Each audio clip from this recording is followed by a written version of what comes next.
जीवन विपत्ति आ गई, कष्ट आ गया, दुख आ गया, अश्वत्थामा ने ब्रह्मास्त्र चला दिया और गर्भ में मेरी रक्षा की जिन्होंने, ऐसे प्रभु की कथा मुझे विस्तार पूर्वक सुनाइए।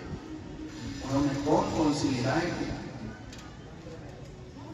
उनकी संपूर्ण गौरव गाथा मुझे श्रवण कराइए।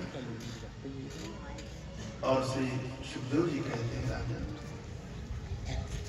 कथितो वंश विस्तारो भवता सोम सूर्यो राज्ञाम चौभय वंश्यानाम चरितम परमाद्भुतम। जिनके ऐसे अद्भुत चरित्र हैं, उनकी कथा विस्तार पूर्वक मुझे सुनाइए। राजा परीक्षित ने कहा, मेरे पिता पितामह, मेरे पूर्वज के जीवन में जब कष्ट आया, दुख आया, भीष्म पितामह जैसे, द्रोणाचार्य जैसे बड़े बड़े शक्तिशाली योद्धाओं के सामने, उनके सामने चुनौती, उनका मुकाबला करना, उनको युद्ध में हराना, पराजित करना, हमारे दादाजी के वश के नहीं है।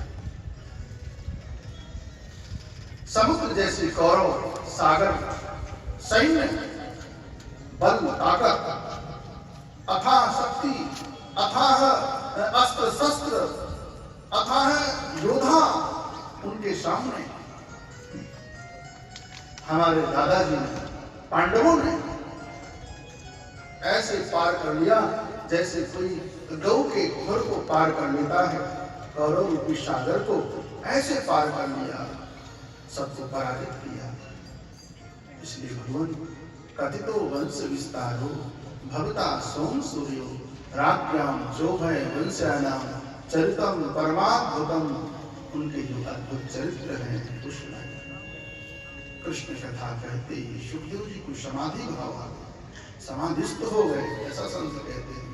ब्राह्मणों ने वैदिक ब्राह्मणों ने स्वस्ति वाचन किया, जल का छींटा लगाया। राजा परीक्षित को 4 दिन हो गए, जल नहीं पिया, अन्न ग्रहण नहीं किया, फल नहीं लिया, निराहार होकर कथा सुन रहे। सुखदेव जी ने कहा, राजन जल तो पी लीजिए।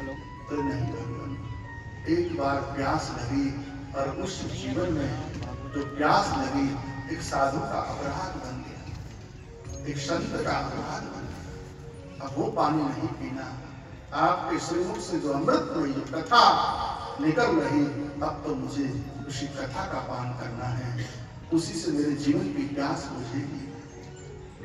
इसलिए गुरुदेव मुझे आप कृष्ण कथा सुनाइए। श्री सुखदेव जी कहते हैं, वक्तारम वृक्षकम श्रोत्रम तत्पाद सलिलम यथा। शुकाचार्य कहते, राजन जो कृष्ण कथा को उदित करता है, सत्संग का आयोजन करता है, जो कृष्ण कथा को प्रकट करता है, जैसे भागवत के रूप में हमारे आचार्य अजय देवी जी यहाँ, जिन्होंने भागवत का आवाहन किया, आहूत किया।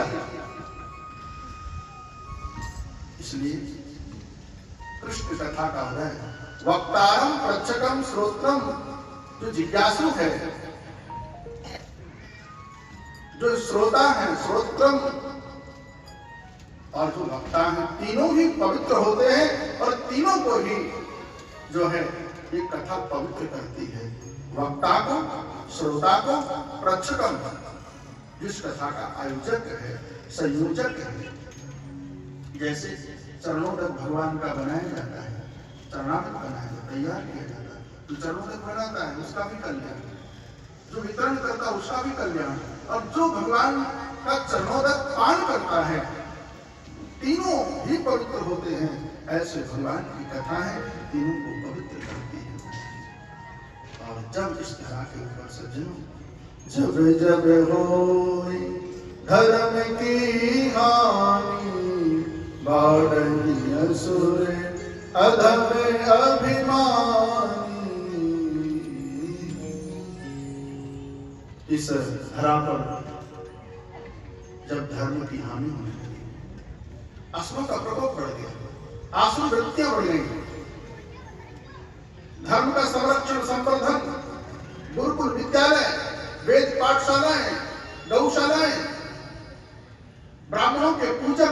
संतों के पूजक अर्चक अभिवंदन नहीं, अभिवादन नहीं, वंदन नहीं, स्वागत नहीं, सत्कार नहीं, माता पिता गुरुजनों से सेवा करवाने लगे, संतों से सेवा करवाने लगे। ऐसी प्रवृत्तियां हैं। धरा अपना गई, पृथ्वी अपना गई, भयाक्रांत हो गई। पृथ्वी गौ का रूप बना के ब्रह्मा जी के पास मेरू पर्वत पर पहुंची और निवेदन किया कि देखो ब्रह्मा जी, मुझे जन समुदाय का भार नहीं लग रहा, पर्वतों का, गिरिकंदराओं का, वृक्षों का, लता पता औषधियों का, नदियों का भार नहीं लग रहा। मुझे भार लग रहा है जो मेरे ऊपर अधर्म कर रहे, अत्याचार कर रहे, मेरा दोहन कर रहे, जो समाज का अनिष्ट पहुंचा रहे समाज को, उनसे मुझे भय लग रहा है।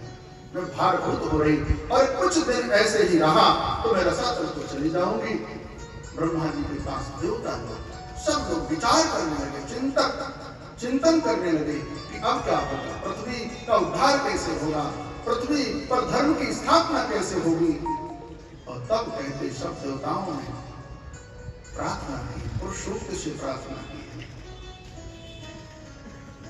और समय आया, समय आने पर इधर कंस ने जितने दुष्ट थे, अनाचारी, पापाचारी, भ्रष्टाचारी, सब एक दल बना लिया, समूह बना लिया, समूह बना लिया। बकासुर, अघासुर, तृणावुर, अरिष्टासुर, धेनुकासुर, जरासंध, सबका दल बना। और उस समय मथुरा में राजा उग्रसेन का शासन था। उग्रसेन को बंद कर दिया, कैद खाने में डाल दिया। उग्रसेन की गद्दी पर कंस बैठ गए। और जिस समय देवक, राजा देवक की पुत्री देवकी का विवाह हो रहा था, उस समय वसुदेव जी के साथ आकाशवाणी हुई और रथ का जो संचालन है, रथ की जो बागडोर है, वो कंस के हाथ में थी। और जैसे ही आकाशवाणी हुई, अरे मंदमती, कंस जिसकी तू ये डोली ले जा रहा, जिस रथ का संचालन कर रहा है, और उसी देवकी का 8वां गर्भ बालक तेरा शत्रु होगा, काल होगा। देवकी को और वसुदेव जी को कारावास में डाल दिया। लेकिन वसुदेव जी ने एक बात कही कि जितनी संतान होगी मैं तुम्हें दे दूंगा। कंस भी विश्वास करता था, क्योंकि वसुदेव जी जीवन में सत्य बोलते थे, और जीवन में जो सत्य को धारण करता है, परमात्मा उसके पुत्र बनते हैं। कभी भी झूठ नहीं बोला वसुदेव जी महाराज को जेल में डाल दिया, देवकी को। इधर कंस अनाचार पापाचार करने लगे। महाराज नारद जी महाराज आए, बोले इनको मत छोड़ो, बंद कर दो, देवताओं की गति का पता नहीं है, 8वां किसको बना दे। और धीरे धीरे समय आया, प्रथम, दूसरा, तीसरा, चौथा, 5वां और 6वां कहते सभी संतानों को मार दिया। और जैसे 7वां गर्भ आया, उसे भगवान ने योग माया के द्वारा रोहिणी के उदर में स्थापित कर दिया। लोगों ने सोचा ये गर्भ पाक हो गया है, नष्ट हो गया है, क्या हुआ घटना किसी को पता नहीं चला। और 8वें के रूप में महाराज जैसे भगवान गर्भ में आए तो कहते सब देवताओं ने गर्भस्तुति की है, ब्रह्मा जी ने सबने गर्भस्तुति। सत्यव्रतम सत्यवरमिंद्र सत्यम सत्यस्य योनिं निहितं च सत्ये सत्यस्य सत्याव्रत सत्यनेत्रं सत्यात्मकं त्वं शरणं प्रपन्नः। स्वागतं कृष्णा सुस्वागतं कृष्णा स्वागतं कृष्णा सुस्वागतं कृष्णा स्वागतं कृष्णा सुस्वागतं कृष्णा।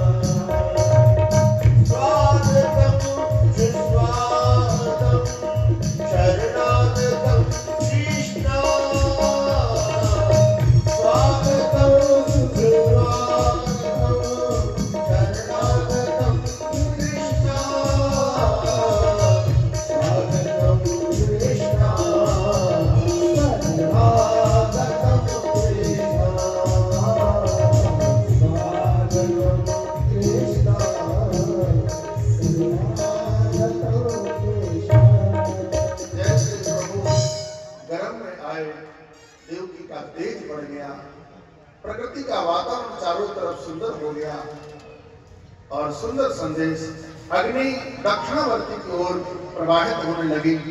दक्षिणाग्नि प्रकट हो गई। जब ब्राह्मण यज्ञ करते, हवन करते, होम करते, तो अग्नि का जो दिव्य स्वरूप है वो दक्षिणावर्ती होके मानो अग्नि प्रकट होने लगे। सुंदर संदेश, चारों तरफ आनंद ही आनंद। ब्रह्मा जी, देवता सब लोग चले गए।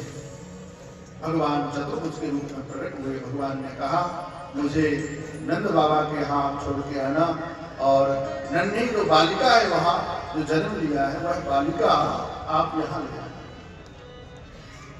और जब भगवान का प्रकट हुआ सब तिथियां आ गई। प्रतिपदा, द्वितीय, तृतीय, चतुर्थी सब आ गई। प्रतिपदा ने कहा कि सृष्टि का आरंभ मुझसे हुआ है। ब्रह्मा जी ने सृष्टि का आरंभ मेरी तिथि में किया है। चैत्र शुक्ल प्रतिपदा आई। द्वितीय ने कहा मैं यमुना हूँ, भैया दूजे भाई बहन यमुना में स्नान करते हैं, महिमा है मेरे में आई है भगवान। तृतीया ने कहा मैं अक्षय तृतीया हूँ, विशिष्ट तिथि मानी जाती है। चतुर्थी ने कहा मैं गणेश जी का जन्म हुआ मेरी तिथि में। पंचमी ने कहा मैं स्कंद पंचमी हूँ, ऋषि पंचमी हूँ, नाग पंचमी हूँ। षष्ठी ने कहा कि मैं सूर्य षष्ठी हूँ। सप्तमी ने कहा शीतला सप्तमी हूँ। और नौवीं ने कहा कि भगवान श्री राम मेरी तिथि में आए। दसवीं ने कहा मैं विजयदशमी। एकादशी ने अपनी महिमा गाई, मेरे में लोग व्रत करते हैं, सबसे श्रेष्ठ व्रत है। द्वादशी ने कहा मैं वामन द्वादशी हूँ। त्रयोदशी ने कहा मैं धनतेरस हूँ। चतुर्दशी ने कहा मैं अनंत चतुर्दशी हूँ। अमावस्या ने कहा मैं दीपावली का पर्व मुझमें मनाया जाता है। पूर्णिमा ने अपनी महिमा गाई, लेकिन सब तिथियां बोली, अष्टमी तिथि कुछ बोली नहीं, मौन रही। और जो कुछ नहीं बोलती, भगवान ने कहा मैं अष्टमी तिथि में जन्म लूंगा, क्योंकि कुछ बोल नहीं रही है। और भगवान का जन्म जो हुआ वो ठीक 12 बजे रात्रि के समय भाद्र कृष्ण पक्ष अष्टमी में भगवान आए। और वसुदेव जी ने जैसे ही उस बालक को, शिशु को स्पर्श किया है, बेड़ियां छूट गई। टोकरी में ले जाकर के नंद बाबा के यहाँ छोड़ आए और उस बालिका को ले आए। यमुना ने रास्ता दे दिया और घर महाराज जैसे आए, बेड़ियां ताले सब बंद हो गए। कंस आया, कंस ने उस बालिका को लिया, मारने के लिए जैसे तैयार हुआ, आकाश में चली गई। आकाशवाणी हुई, अरे दुष्ट, निर्दोष बच्चों को मारने से क्या फायदा? तेरा मारने वाला काल शत्रु कहीं पैदा हो गया, अंतरक हुआ, कहां ये नहीं बताया। और अष्टभुजा धारण करके विंध्याचल में भगवती निवास करने लगी। नंद गोप गृहे जाता, यशोदा गर्भ संभवा। यशोदा के गर्भ से जो जन्म लेने वाली पुत्री है वही विंध्याचल में बस गई, विंध्यवासिनी के रूप में बस गई, विंध्य पर्वत पर बस गई। और इधर कंस ने वसुदेव की पहले छोड़ दिया। भगवान श्री सुखदेव जी कहते, राजन इधर नंद बाबा के यहाँ और यशोदा मैया की कोई संतान नहीं थी, तो ब्राह्मण अनुष्ठान कर रहे थे, संतान गोपाल का अनुष्ठान चल रहा था। 80 वर्ष की लगभग ब्रजवासी कहते हैं 80 वर्ष की मैया यशोदा की आयु और 85 वर्ष के नंद बाबा जी थे। और ब्राह्मणों ने आशीर्वाद दिया कि आपके यहाँ बालक होगा बाबा। ब्राह्मणों का आशीर्वाद कैसे झूठा हो सकता है? और ब्राह्मणों के आशीर्वाद से इधर महाराज जैसे यशोदा मैया शयन कक्ष में लेटी हुई थी, सुनंदा जैसे पहुंची, सुनंदा ने क्या देखा? एक नन्हा सा बालक नील कमल के सदृश और पीत झगुलिया पहने हुए, पीतांबर वस्त्र को ओढ़े हुए मैया यशोदा के पृष्ठभाग में लेटा हुआ है। और जैसे सुनंदा मां ने देखा, नाचने लगी, नंद बाबा के पास पहुंची, भैया आपके यहाँ बालक हुआ है। और तब तो ये बात आपकी तरह पूरे ब्रज में फैल गई सज्जनों। और एक श्लोक की चर्चा करके फिर पूज्य स्वामी जी का जो है उद्बोधन होगा, फिर हम लोग बधाई भजन आदि गाए जाएंगे।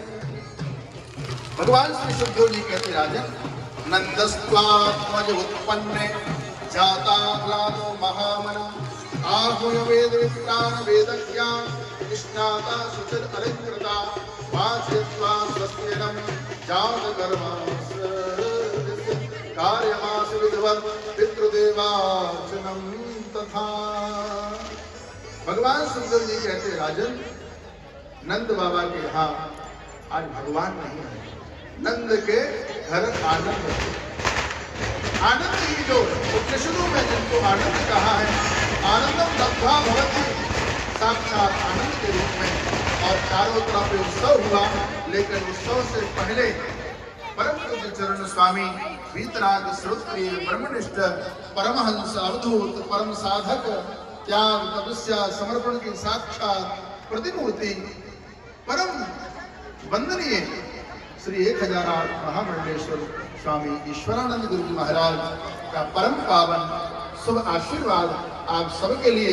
जैसे घर में बच्चे जन्म लेते हैं ना, तो महापुरुषों का आशीर्वाद मिलता है, तो मुझे तो लगता है गर्भ के रूप में साक्षात पूज्य स्वामी जी पधारे हैं, गर्गाचार्य जी के रूप में पधारे हैं। क्योंकि जब कृष्ण का जन्म हुआ तो गर्गाचार्य जी आशीर्वाद देने के लिए आए थे, और मुझे तो वही दृश्य लग रहा है। 4 बजे भी आ सकते थे, 4:30 बजे भी आ सकते थे। संतों की मौज होती, फकीरों की मौज होती है, और अपनी मस्ती में आ रहे थे, कोई कार्यक्रम बताया भी नहीं कि आपको इतने बजे आना है।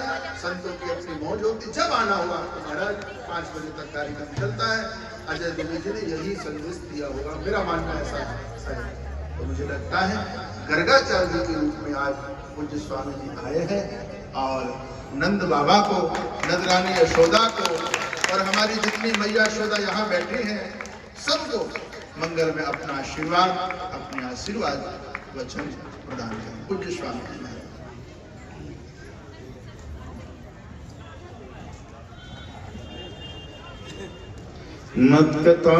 मत्कथाचकं नित्यं,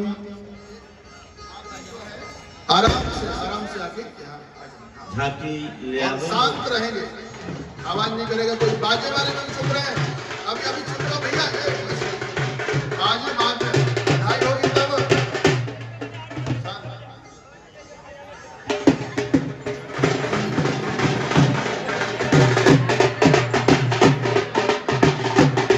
बाजे वाले भैया से निवेदन है कि आप थोड़ी देर के लिए बाजा बंद कर ले। आपसे निवेदन है थोड़ी देर के लिए बाजा बंद कर ले।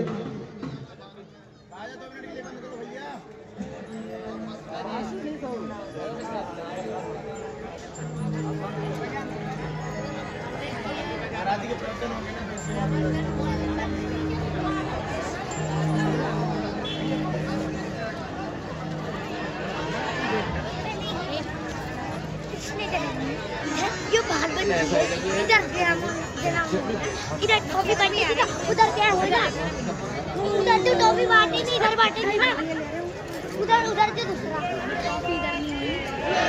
जल्दी से झांकी को ले आवे। इसके बाद सब लोग बैठ जाए अपने स्थान पे।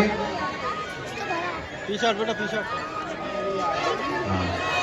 अबे क्या यार, टॉफी बनाना तुझे, चल बोल नंद के लाला की जय, जय श्री राधे श्याम। हाथी घोड़ा पाल की, हाथी घोड़ा पाल की, इधर से हाथी घोड़ा पाल की, शांति बना घोड़ा रखें। पाल की। सामने ही कुर्सी डाल दें, यही नंद बाबा और ये सोना भैया ही बैठ जाएंगे। हाथी घोड़ा पाल की। जी से बात होगा, यही डाल दो कुर्सी बस। सभी लोग शांत होकर के अपने स्थान पर बैठ जाएं। स्वामी जी का आशीर्वाद सभी लोग ग्रहण करें। इसके बाद हम लोग नवोत्सव बड़े धूमधाम से मनाएंगे। सभी तैयारियां हो चुकी हैं, आप लोग कृपा करके स्थान पर बैठ जाएं शांतिपूर्वक।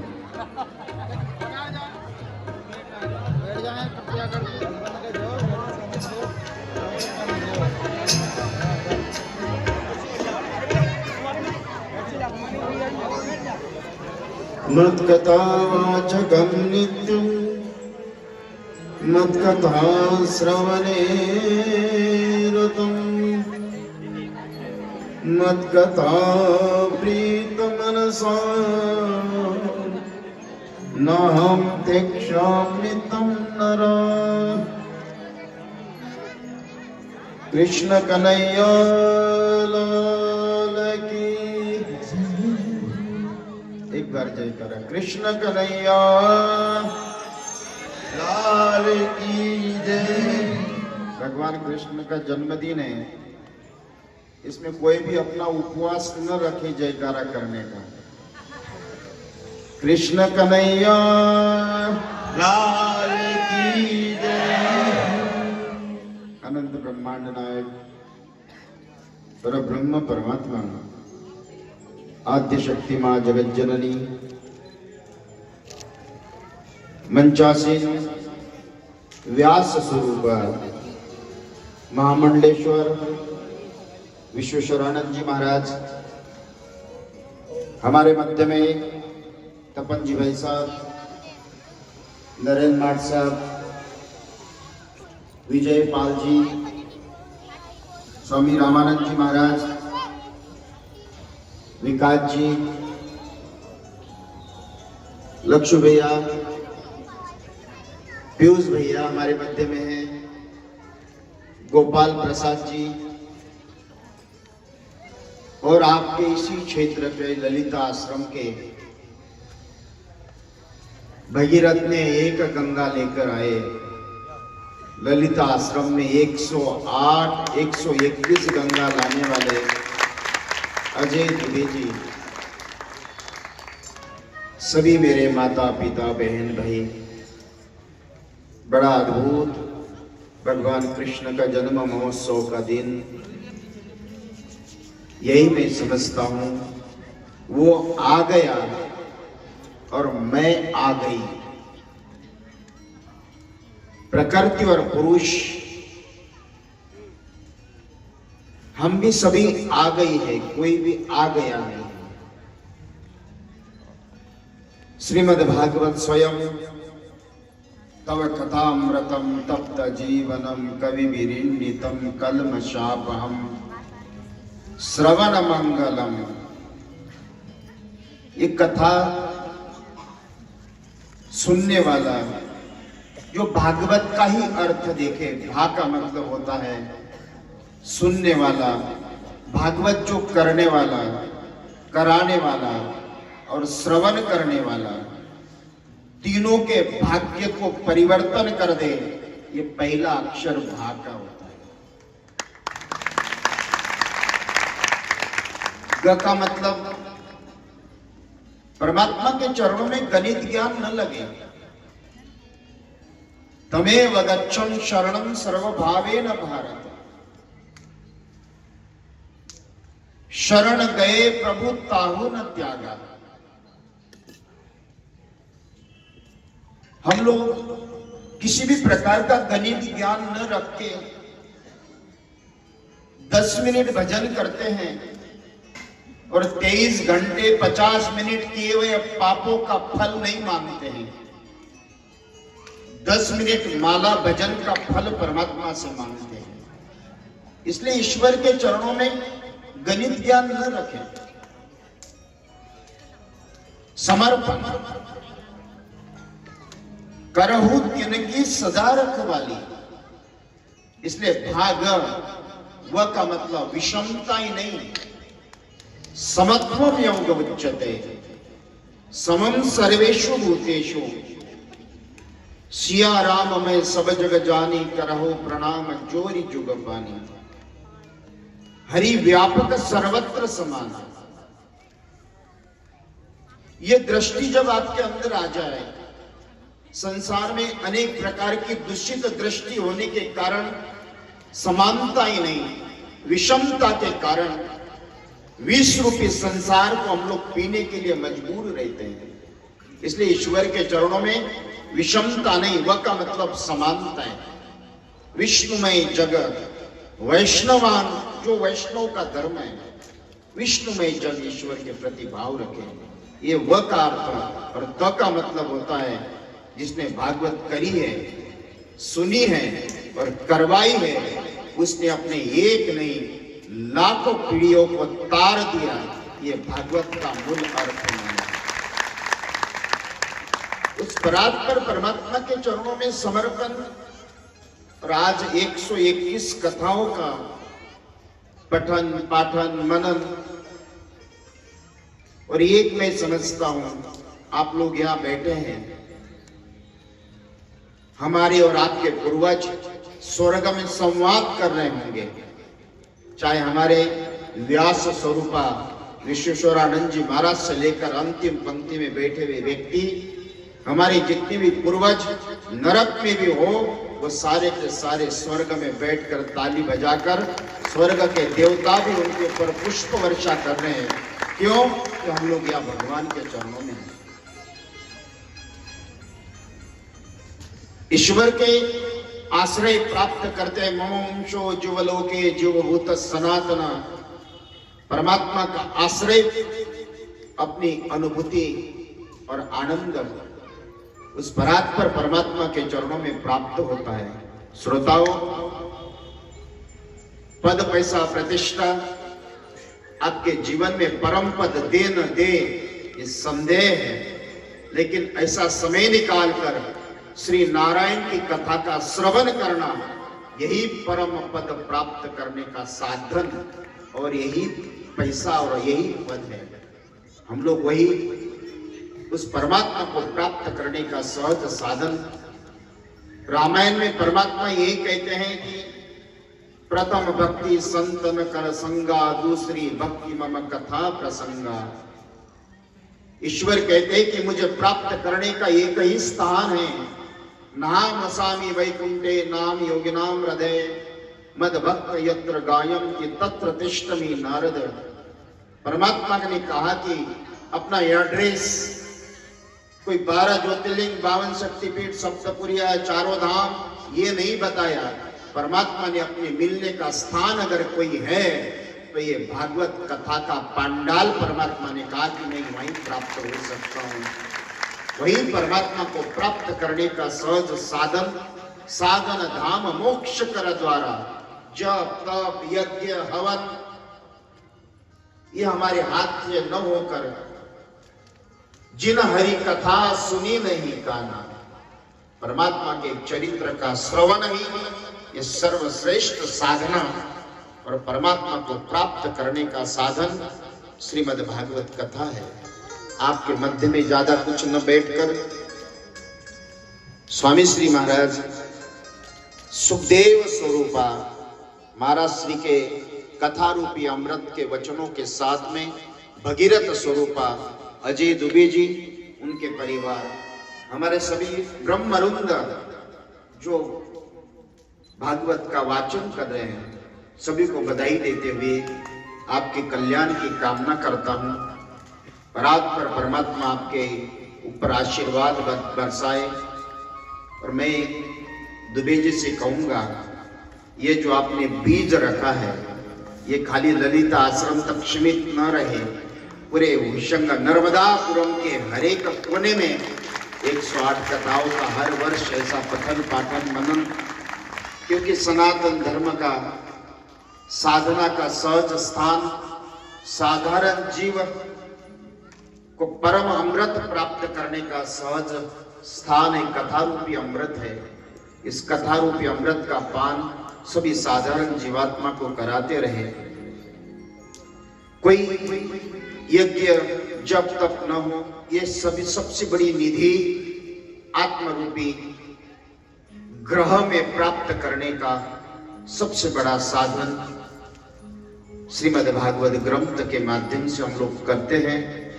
मैं सभी श्रोताओं से यही कहूंगा, मेरे श्रोताओं, कितना आपने जब तक किया नहीं किया है मैं नहीं जानता हूं, लेकिन आंख बंद होने से पहले एक आध भागवत श्रवण करके मरना, 2-4 लाख राम नाम के जप करके मरना, यही संपत्ति आपको नारायण के चरणों तक पहुंचाने के लिए सहज साधन है।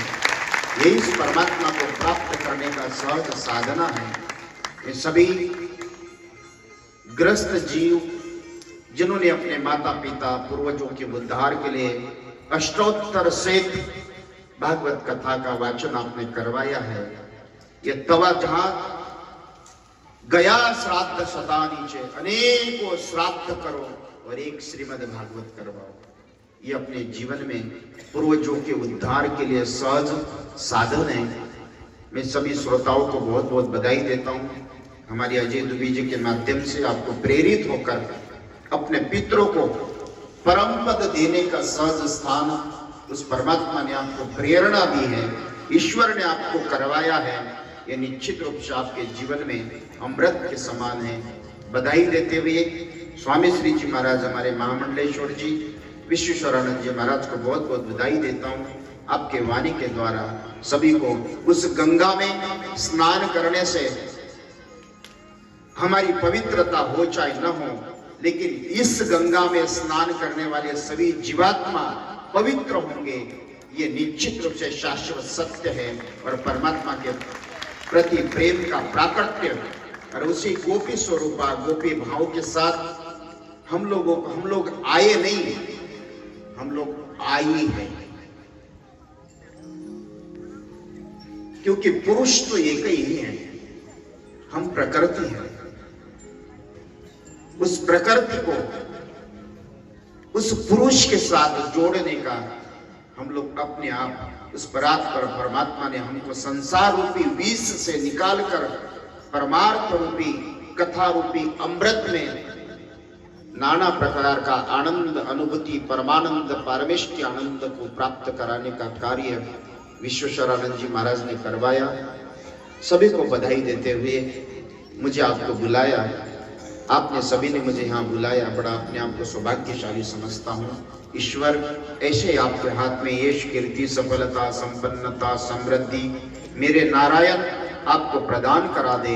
इतना ही कहते हुए अपने वाणी को विराम देता हूँ। सियावर रामचंद्र भगवान की कृष्ण कन्हैया लाल की सब संतन की जय। कृष्ण जन्मों की सबको बधाई देता हूँ। बधाई बधाई बधाई।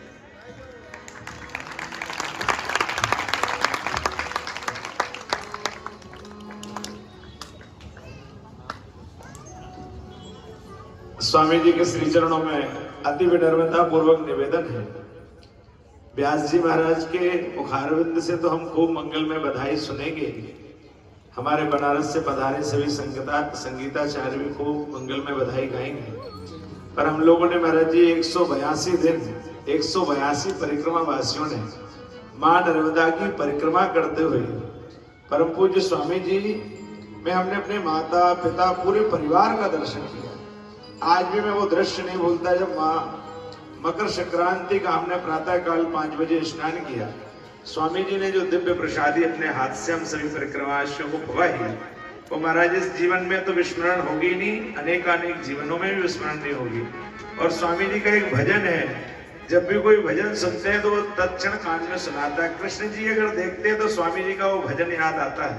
स्वामी जी से निवेदन है वे भजन भी इन श्रोताओं को श्रवण कराने की कृपा करें, आपकी बड़ी ही कृपा होगी। स्वर देना।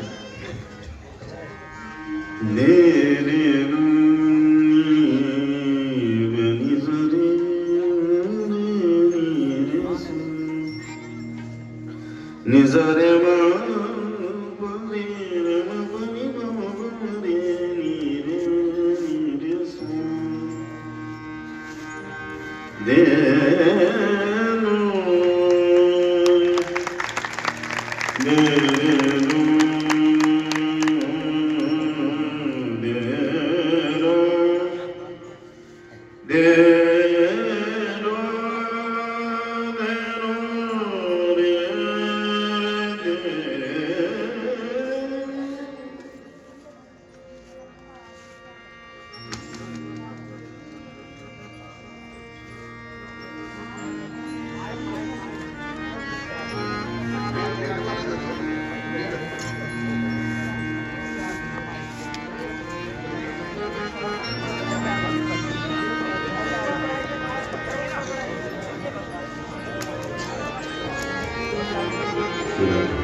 गर्भाय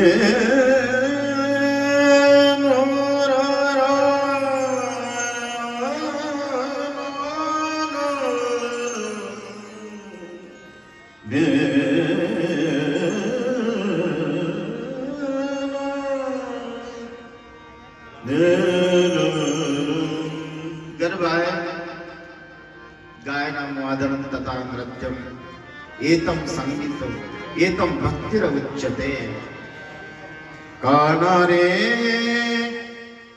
थोड़ा सा प्यार दे, चरणों में स्थान दे दे। दादरा काना रे थोड़ा सा प्यार दे, चरणों में स्थान दे दे।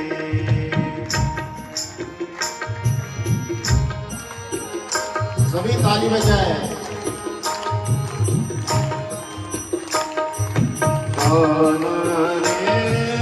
थोड़ा सा प्यार दे, चरणों में स्थान दे दे।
आइए आप सभी को बहुत बहुत बधाई।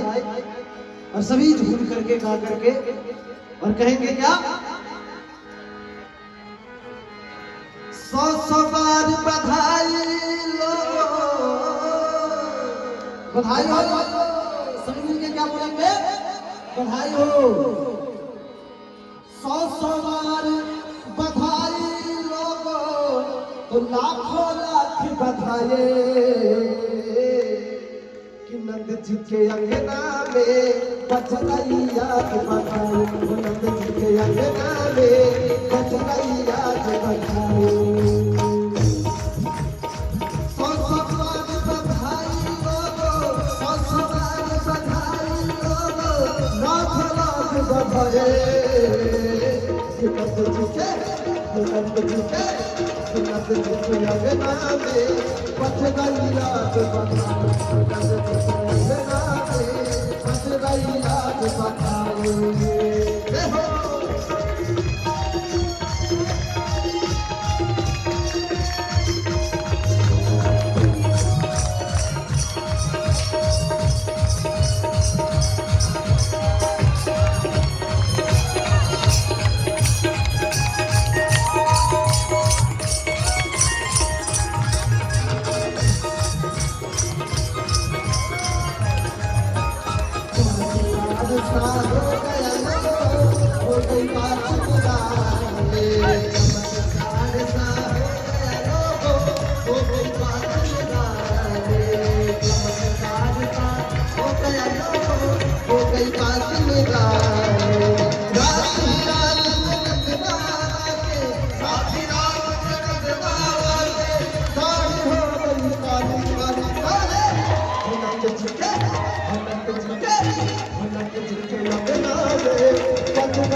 साल का मुझे देखो हो गया जवान, 7 साल का मुझे देखो हो गया जवान, आज जवान रे भैया हो गए आज जवान, हो गए आज जवान रे भैया हो गए आज जवान, नाचे गावे धूम मचावे, नाचे गावे धूम मचावे,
तेरी आरती गाओ, आरती गाओ प्यारे बाप गाओ, तेरी आरती गाओ, आरती गाओ प्यारे बाप गाओ, आपको मनाओ प्यारे आपको मनाओ, आपको मनाओ प्यारे आपको मनाओ, तेरी आरती गाओ, आरती गाओ प्यारे आरती गाओ, आरती गाओ अपनो जन्म सफल कर ले, आरती गाओ कृष्ण के सफल कर ले, श्री यशोदा को परम बुलाओ, श्री यशोदा को परम बुलाओ, बाबा के अक्षर के तारो, बाबा के अक्षर को तारो, गोविंद के आनंद के जारो, गोविंद के आनंद को जारो, उनके जान छावर के कृष्ण के अपनो जन्म सफल कर ले।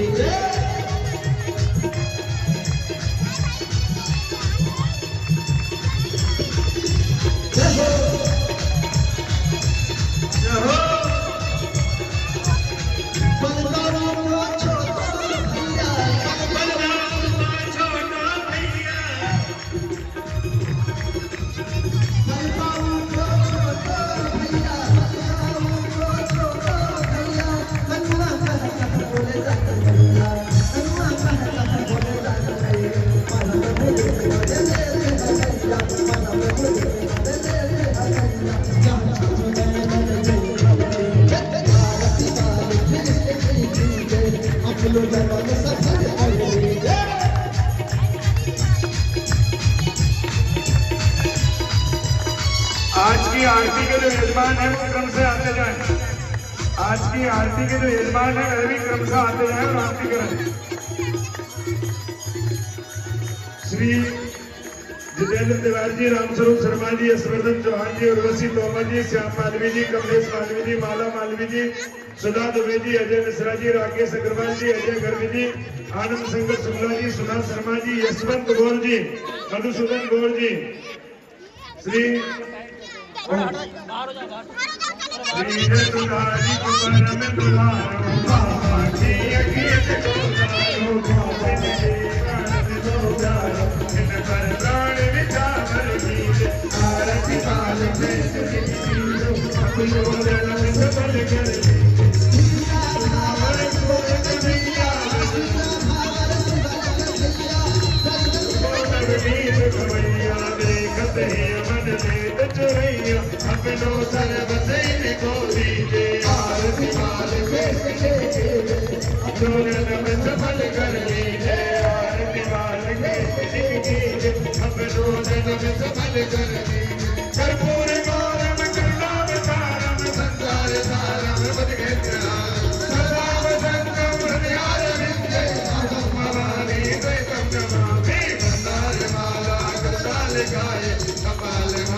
स्वामी जी से थोड़ी दूरी बनाए, स्वामी जी से थोड़ी सी दूरी बना लें। विपिन भैया स्वामी जी को विराजमान कराए, स्वामी जी से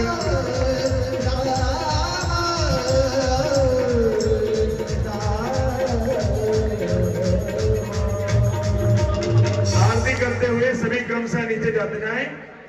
स्वामी जी 121 जो यजमान है प्रयास किया है कि वो सब व्यासपीठ पर आ सके।